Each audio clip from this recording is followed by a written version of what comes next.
ಆತ್ಮೀಯ ವಿದ್ಯಾರ್ಥಿಗಳೇ, ಗಣಿತದಲ್ಲಿ ಬರುವ ರೇಖಾಗಣಿತದಲ್ಲಿ ಬರ್ತಕ್ಕಂಥ ಪ್ರಮುಖ ಆಕೃತಿಗಳ ಬಗ್ಗೆ ಇವತ್ತು ಅಭ್ಯಾಸ ಮಾಡಿದ್ದೀವಿ.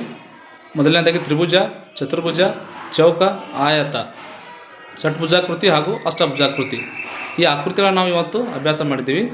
ಈಗ ಇಲ್ಲಿ 3 ತ್ರಿಭುಜಗಳ ಆಕೃತಿಗಳದವು. ಈ 3 ತ್ರಿಭುಜಗಳ ಆಕೃತಿಗಳ ಮೇಲೆ ಹಲವಾರು ನಾವು ಆಕೃತಿಗಳನ್ನು ರಚನೆ ಮಾಡ್ಬೋದು. ಈಗ ನಮ್ಮ ಶಾಲೆಯ ವಿದ್ಯಾರ್ಥಿನಿಯರು ಒಂದೊಂದು ಆಕೃತಿಗಳನ್ನು ಅವರು ಬಂದು ಮಾಡ್ತಾರೆ. ಮೊದಲನೇದಾಗಿ ಈ 4 ತ್ರಿಭುಜಗಳ ಮೂಲಕ ಒಂದು ದೊಡ್ಡದಾದಂಥ ಒಂದು ತ್ರಿಭುಜವನ್ನು ರಚನೆ ಮಾಡಬೇಕು.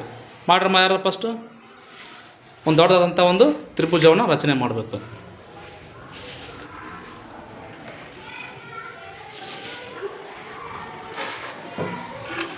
Yes, very good. ನೆಕ್ಸ್ಟು ಚತುರ್ಭುಜವನ್ನು ರಚನೆ ಮಾಡೋದು.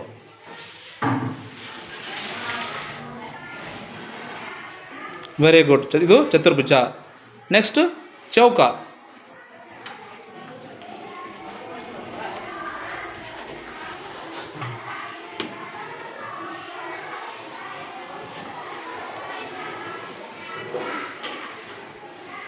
Very good. ನೆಕ್ಸ್ಟು ಆಯತವನ್ನು ರಚನೆ ಮಾಡಿರಿ.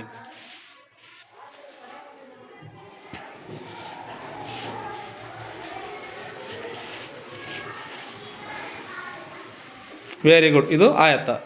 ನೆಕ್ಸ್ಟು ಷಟ್ಭುಜಾಕೃತಿ.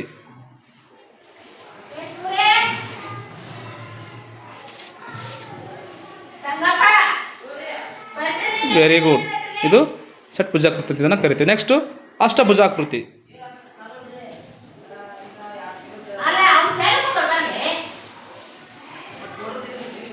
Very good. ಎಲ್ಲರೂ ಏನಪ್ಪ ಅಂದ್ರೆ ಈಗ ರೇಖಾಗಣಿತದಲ್ಲಿ ಬರ್ತಕ್ಕಂಥ ಆಕೃತಿಗಳನ್ನು ರಚನೆ ಮಾಡಿದ್ವಿ. ಎಲ್ಲರಿಗೂ ಧನ್ಯವಾದಗಳು.